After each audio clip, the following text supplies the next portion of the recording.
Good evening. My name is Kim, and I'm a very grateful recovering adult child. Hi, Kim. Hi, Kim. And I'm so grateful to be up here because I've been so nervous about this for weeks now, let alone today. And so I guess I need to also introduce to you my inner child, which is little KJ. She is nervous tonight and has been all week. And I'd also like to introduce you to my loving parent. She has been reassuring little KJ she will be just fine. And part of the way I know that is because my higher power always helps me and will help her too. So I know she'll be just fine tonight. This week when I started trying to figure out what I wanted to speak about, I started last weekend, I wrote my notes, I did my daily readings, I prayed, I meditated, and I couldn't seem to quite get clear on what I was supposed to speak about. So I thought I would just wait, and I was sure it would come to me. So it didn't come on Saturday, and it didn't come on Sunday, and so I kept taking little notes and waiting. And it didn't come on Monday, and being one that likes to be well prepared, that was making me nervous. It finally came on Tuesday, and I was surprised to realize that what I'm supposed to talk about tonight is my ACA recovery story around money. And the reason that surprised me is because I still don't really think I have that big of a problem with money, but we'll see as I share a little. So let me start with where I started in life. I was born in Wisconsin. I'm an only child. My parents were 20 years old when they had me, and they were going to school, working full time. And they tell me I was planned, but they didn't have any more kids. They tell me, and have always told me how much they love me, but they didn't have any more kids. And they always shared with me, my mom made it very clear how much kids would change your life forever, and it never sounded very positive. So when I was 3.5 years old, my parents relocated themselves. They left Wisconsin with me in our van of things, and we went to Oregon where they would begin their teaching careers. One was a counselor, one was a teacher. And I gather through the years kind of listening that part of the reason they did that is that was the way they hoped that their marriage and family would work. Because if they stayed in Wisconsin where they grew up, the families were too crazy and there was too much stress going on already in their marriage, which was very new. So they moved to Oregon. And what I can tell you about my parents is they're adventurers. They do things outside of the box, and I love that about them. They're intelligent, they're creative, they're eccentric. They loved creating things. It never stopped. And so my dad has a very inventive mind, and since they were teachers, they had all the holidays off, spring break, Christmas, summer, just like me. But unlike other families, we didn't really go on vacations that much because it was way more exciting to stay home and work on these projects and things that they wanted to do, which it was pretty fun in a lot of ways, but it was like waterfalls and rock retaining walls and building cabins and ponds and creeks, remodeling houses, fishing, hunting, all sorts of things. We built amazing furniture. My dad was just really talented, and my mom was too. She did stained glass. But their appetite for doing these things was insatiable. and I don't know about you. I mean, yes, it was fun on one hand, but there were 3 of us, my mom, my dad, and I, doing all these things, and it was a lot of work. And as the little girl growing up with them, it felt a little overwhelming sometimes, and I felt lonely. My way to connect with them was to do these big projects with them, and the way to be seen by them was to do it as well as them, which, I mean, little girl, 2 adults who have already a lot of years behind them, that was hard to do. I considered my parents to be very successful. I admired them.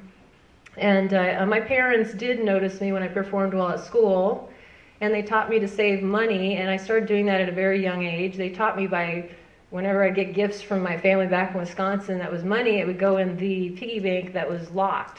I couldn't get at it. It didn't go spending things.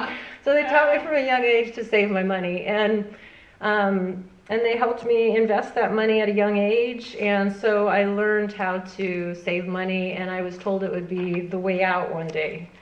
So from my parents, what I learned was to get the things you most desire, you make sacrifices, and sometimes it might be painful. I learned that everything costs money. We each choose how we want to spend our money. I learned you can do amazing things if you invest your time as well as your money. It is much more impressive when you do things yourself. If you fix your own car, if you mow your own yard, if you remodel your own house, it's much more impressive. And we felt very proud when our friends and family would come and admire these crazy things that we did, just the three of us, in all our spare time. You may choose to spend your money on frivolous things, which from my mom and dad's perspective would be the brand name clothes. It was much better to get those Sears jeans from the yard sale. It had those knees that were rugged, those knees. It's much better to get that kind of stuff. But if you want to spend your money on those frivolous things, you can. My parents believed in doing whatever it takes for their home and yard projects, even if it meant just having what we needed for clothes and food, and maybe not doing fun things.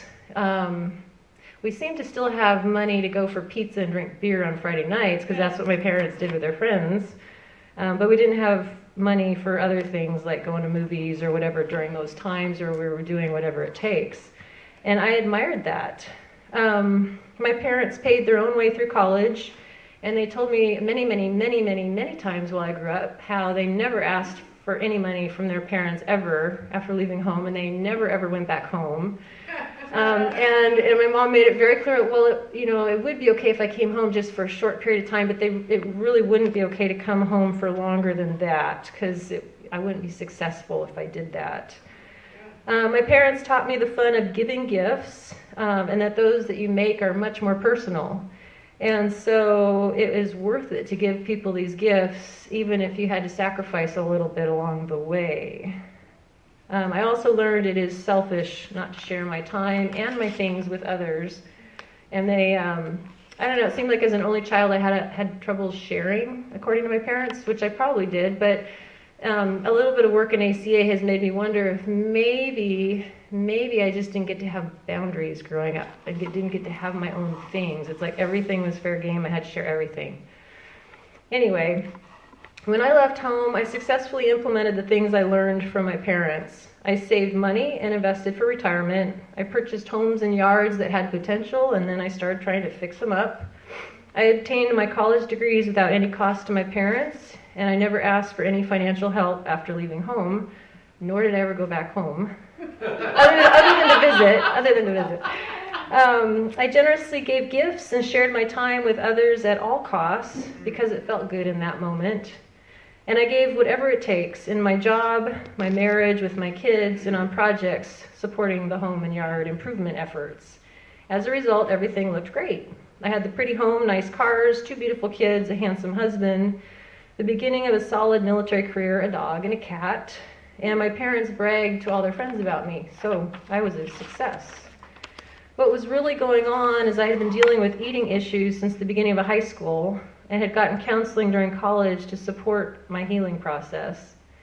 I participated with my husband and friends in extreme exercising activities in an attempt to feel okay about myself and my body and to prove my worth. I continuously expected more and more. It was a very sick process. Depression and anxiety had affected me daily since high school and had increased to almost impossible levels after graduating from college and getting married. That was part of the reason for the exercise. It was a way to calm that energy that was so uncomfortable. I hated myself and my body. I seemed to be the problem with the marriage issues I experienced, and my husband at the time tended to agree with me. I felt like I had a well of sadness inside of me. It felt like it would never go away, and I didn't want to spend any more time with it because it was so deep and so endless, and I just was sure I'd get lost in it. I felt confusing feelings around my kids, intense anger, resentment, and even jealousy, which I didn't understand. I could not control my reactions to people, places, and things, and did hurtful things I felt ashamed of. I felt abandoned by my husband as he escaped into work, exercise, and computer video games. And I noticed my husband felt so much like my mom with his controlling, and so much like my dad with his unavailability. How could we look so good and yet I feel so bad? In 1997, during the final 6 months of my first marriage, I found Codependence Anonymous, I was taking a psychology class at the time for my master's degree, and my assignment was to go visit a meeting, 12-step meeting, and report back. And I was lucky enough to go to CODA, and what I found there inspired me because I saw people doing things that were making a difference, and a lot of it resonated. I didn't know why, because they were talking about these messed up childhoods and messed up lives, but it seemed like I had all that same stuff. And so I started attending the meetings. I worked the 12 steps. I tried to do different things, do it differently than I've always done. The program says crazy is doing the same thing over and over again, expecting different results. So I left the military. I left my first marriage. I dated. I managed my affairs as a single mom. I joined others in their spiritual journey in search of a closer relationship with my higher power. I loved that in this program you can take what you like and leave the rest, because it gave me that option to go to different spiritual places and find what was me finally. I also set boundaries with my parents when their actions were hurtful to my children and I, around drinking on a visit, for example, and the result was their withdrawal. In fact, it felt like silent treatment, and that was kind of the usual punishment when I was growing up. So the silent treatment lasted, or the withdrawal lasted, for 7 years, and the thing that shifted it was when I made amends, thanks to recovery, I was able to make those amends, but it was one of those that feels kind of bittersweet because it's like they didn't have anything to share back about it, and it was very enlightening. So anyway, I started to realize that something had been wrong while I was growing up. My self-esteem wasn't great, and I did crazy things to compensate for it. I had controlling behaviors I used in my efforts to relieve my anxiety.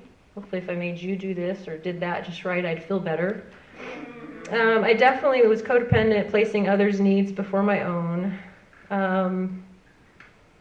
As a result of working the CODA program, I finally had a higher power. I had one, but I kind of like lost it through the years, gotten jaded, I don't know, but I had it back. I still felt depressed, anxious, and crazy, but it was in between moments of peace, and I didn't have that before I came into CODA. And this process is a lot of work, I learned, but I was no longer alone, and I really appreciated that.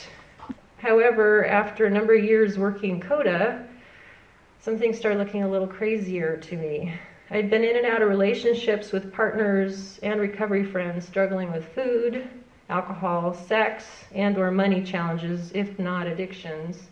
And my relationships were looking crazier, way crazier than they did with my first husband, which was really confusing to me. I did not feel financially secure. In fact, I could not seem to get back into stride with the impact of the divorce. I kept trying to make it look the same, but I wasn't making the same amount of money. Go figure. Work was challenging, and basically I just seemed to continuously live on the edge of crisis. So that brings up the question, was I really getting better? Was this really working?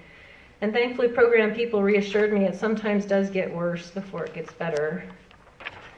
After 7 years of CODA and working through my 12 steps there at least 3 times, I still struggled with being too busy, constantly exhausted, feeling the compulsion to exercise and perform. I still did not feel stable financially, and I found myself often feeling that trapped feeling.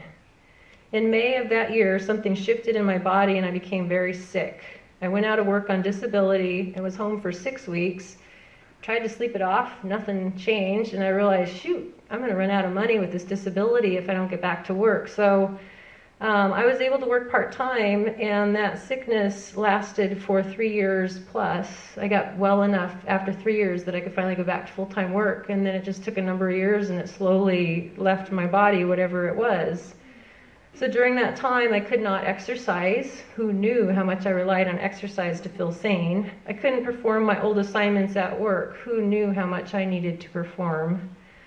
I could not give in the same way in my relationships with my kids, friends, and partner. Who knew how much I needed to give to feel okay? My financial situation was turned even more upside down with medical bills and no longer working full-time. I rented out rooms in my home to increase my income. I asked my ex-husband for financial help, which is really hard because we didn't get along very well in our divorce, and I reevaluated my budget. I felt scared, lost, unlovable, inadequate, angry, and even sometimes hopeless. Yet during that time, because I'd been in 12 steps, I also had my higher power, and I definitely knew my higher power was doing something for me that I couldn't do. And one of the things that came when I was so sick, it was just this incredible fatigue among other things, and the anxiety was gone. I was so fatigued, my anxiety couldn't run in my body, and it was amazing. Like that was what told me, you know what, this might be going in the right direction, even though it's really uncomfortable. About that time, I started seeing a counselor. I tried different counselors over the years, but this one I really resonated with, and that was back in 2004, and I have seen him so much. I saw him 2 times a week to start with, and finally down to once a week. I've just seen him nonstop for the last 12 plus years, and that in conjunction with the 12-step programs has really made a difference for me. But back to the time when I got sick, that's when my denial started to slip away about my money issues. They kind of peeked out at me. So I'm not able to work full time. I have renters in my house to make more money. Meanwhile, I didn't want to miss out on anything just because I was sick and didn't have money. So I spent over $1,000 to take my kids and friends who did not have extra money either to go see the Lion King play in Los Angeles. I didn't want to miss out, and I didn't want to go alone. I knew they'd really appreciate it anyway. About that time, my tax advisor offered that sometimes when people have an illness, they can withdraw their investment monies. So I'm in my 30s, and I withdrew most of my retirement investments, but I didn't have a diagnosis, nor did I ever get one. So therefore, it was penalized at 10%, plus I was starting over again with my retirement monies. And what did I spend that on? Well, I spent it, obviously, to cover my lost income, my medical bills, but also trips to healing opportunities like Esalen and whatever I needed to do to feel better, because I really wanted to feel better. So here's the things that really stood out to me. I co-signed on a renter's college loan during that time period because I didn't know better, I guess. I didn't know. She seemed trustworthy. And it seemed like she was doing a good thing going to college. I support that. And I just didn't check with anybody. So anyway, she was able to push payments and allow the loan size to increase for 6 years and then never paid. So in my naivety, when the payments were finally due and she was not paying, I kept telling them, go talk to her. She's the one that needs to pay. So I learned the hard way how quickly my excellent credit could be downgraded, which was really frustrating. I also, about that time, allowed a friend, this is embarrassing, I also about that time allowed a friend with financial difficulties to use my good credit. So my home equity line that I wasn't using anyway was used to help her because she'd gotten in trouble financially, and so to help her start over, to cut up her credit cards, to get into her support system for her debt issues, we used my home equity line, but I didn't think about the consequences that then I would have that responsibility too if she didn't pay. And I didn't realize I wouldn't be able to refinance my home as the market went down. So I had to keep a higher interest rate for a lot more years than I would have. And I didn't realize how much that would dramatically change our relationship with communication bumps and the stress of the finances. Our really close friendship has changed significantly. I felt embarrassed by the poor decisions I made for myself, and I wondered, how could anybody with a good head on their shoulders do this? My parents did fine all my life growing up. Why couldn't I pull this off? So hang on a second. Okay, 11 minutes left. In 2005, I'd been sick for a year, and ACA came tapping on my shoulders.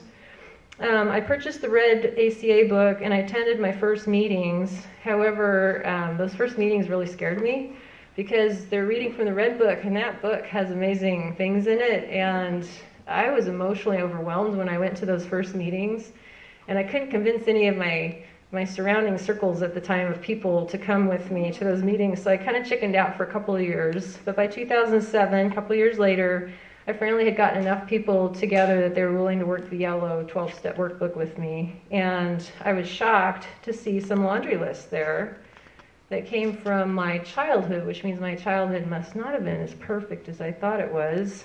Trait number 5, we live life from the viewpoint of victims and are attracted by that weakness in our love and friendship relationships. Trait 6, We have an overdeveloped sense of responsibility, and it's easier for us to be concerned with others rather than ourselves. This allows us not to look too closely at our own faults. Helping somebody else with all these debt issues over there means I don't have any money issues, right? Trait 9, we confuse love and pity and tend to love people we can pity and rescue.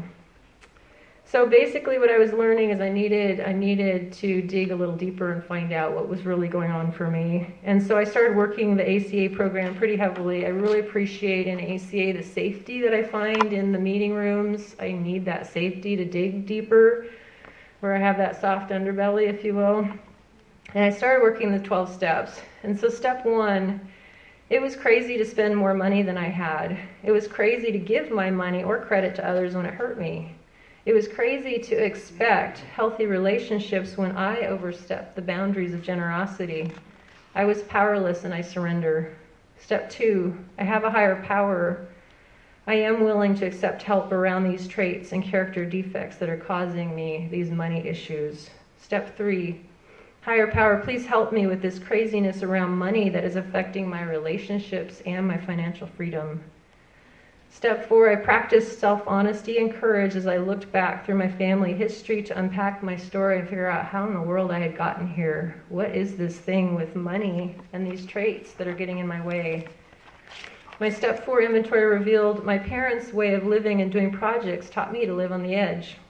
We worked hard and we played hard to obtain some sort of balance. My parents were obsessed with doing as opposed to being. I learned how to constantly do so as not to feel. As those feelings were slowly coming up in my other program and I was working on all of that, I couldn't stand it, so I was starting to act out with the money and other things. I used the craziness of my money issues like a drug, emotional intoxication. It had filled the emptiness of being an only child with parents that were pretty much unavailable working on their projects. I was so afraid of abandonment. I chose people with poor financial circumstances, and I participated in unequal relationships to mitigate the risk of abandonment.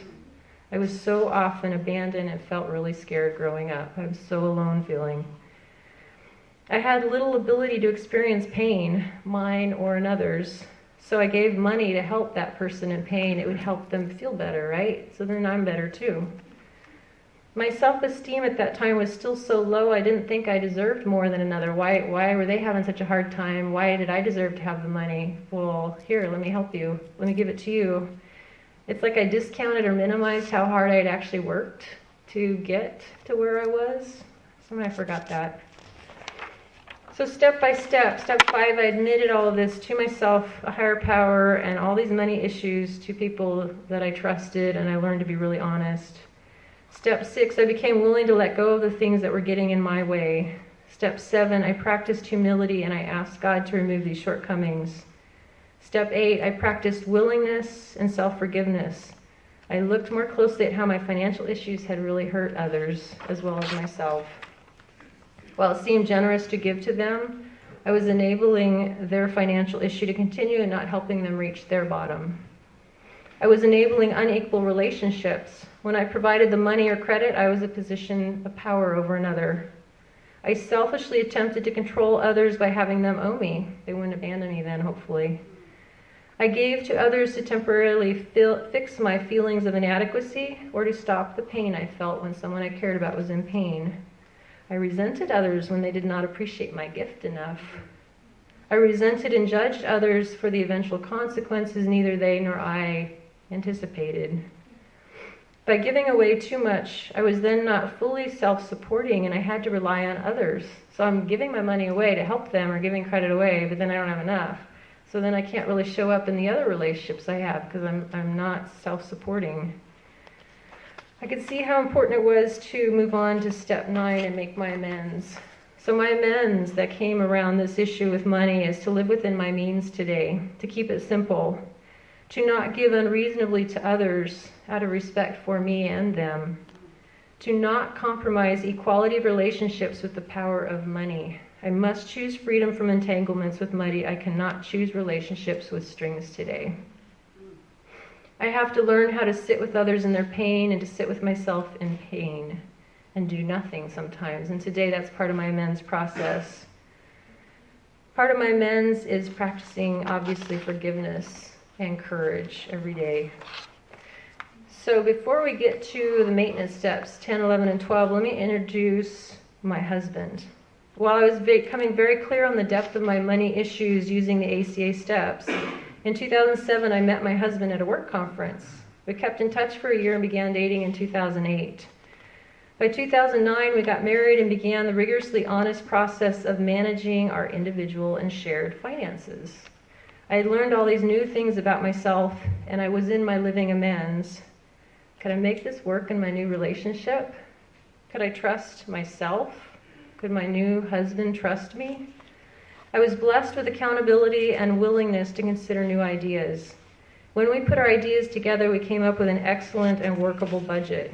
It included setting aside money each month for gifts, tithing, vacations, emergencies, etc., the basics. But I had never really done that with somebody else before. We collaborated and compromised until we reached a baseline. For the next 2 years, we monitored and controlled our budget together with frequent meetings. We made adjustments when we realized we had forgotten something. It was very accountable, and it was very frustrating sometimes having to stick to the budget, but I learned how to do it. I learned how to have those limits, and it was working. Steps 10, 11, and 12 helped me maintain my financial freedom. Step 10 requires honesty and teaches me discernment as I take that daily inventory, and I quickly clean up my messes when I make them. Step 11 is seeking and listening with prayer and meditation, and step 12, I practice love and self-love as I give away what I was so freely given. Some examples of how this is working. A few years ago, I noticed what seemed to be resentments coming up between my husband and I when we still had those little differences between gift giving or tithing or whatever it might be. Thanks to my inventory work, I can recognize my resentments quickly today. After prayer and meditating, it became clear it was time to make a change. My husband and I shifted our budget to be less shared, and this gave each of us more freedom. This enabled me to make quicker progress toward getting my debts paid off and empowered me to more actively manage my retirement savings and make progress towards becoming more self-supporting. It was so empowering to realize that I could bring that to my partner, my truth, and that we could make a change. Recently, my husband purchased a new car. My car is a 2005. And I felt that new car bug bite me a little bit. And thanks to the steps 10 and 11, I was able to recognize my higher power's will for me. I'm making huge progress. I paid off the college loan I co-signed on. It's done. I've got savings in the bank today. And one of the things I've been wanting to do for a lot of years is maybe go back to school. I mean, I got enough schooling. I got a good job. But I still want to maybe go back to school and do something really fun someday. And my higher power made it really clear that, you know what, keep the car as long as it'll possibly run and just keep tucking that money in the bank. And when it's time, God will let me know and we'll figure it out. But right now, just sit and wait and put that money in the bank, and it feels really good. So anyway, to summarize my experience in recovery today, I can still repeat the same crazy behaviors that made my life unmanageable. But today what's different is it's okay to make mistakes. In fact, they help me learn and grow. That's new. I can still not know what I don't yet know, but what happens in recovery is my higher power flashes it in my eyes at the right time, whether I like it or not. So I can trust that. I can rely on that today. The denial's okay, because when it's no longer okay, my higher power will put it right there.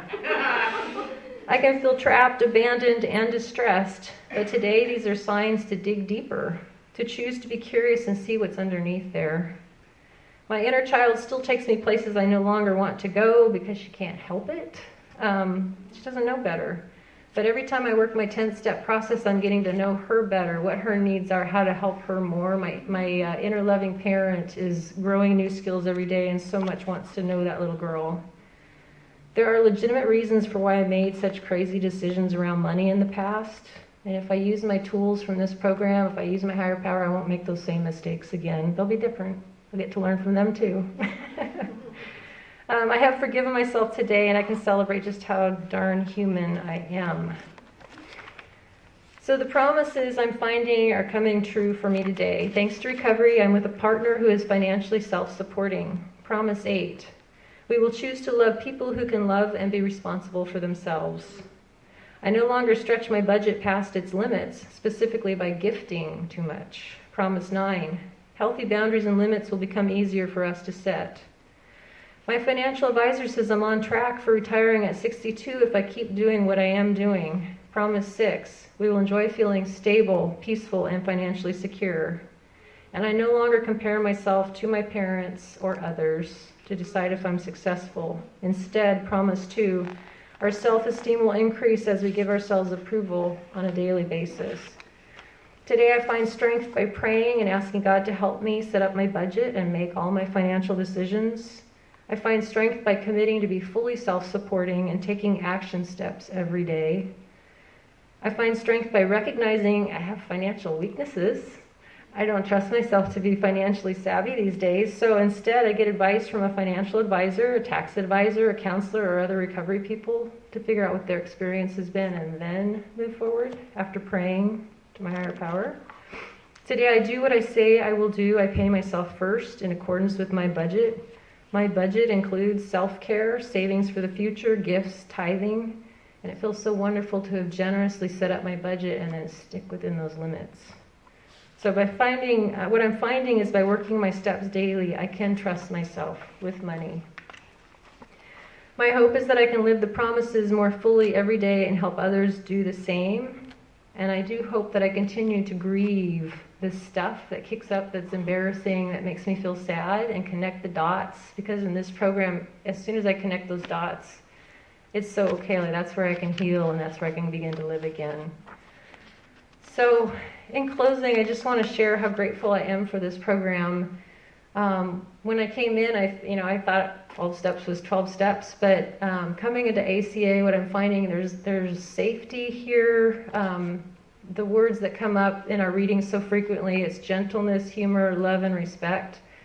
Those 4 words help me in so many situations. If I say those 4 words to myself, gentleness, humor, love, and respect for myself and the person next to me that's just pissed me off about something or triggered me or whatever, I can come right back to where I want to be. This is a wonderful program. So I'm just really so grateful for having found it, and I really appreciate the opportunity to share tonight, because it was scary, and it's good to do scary things in recovery because it helps me grow.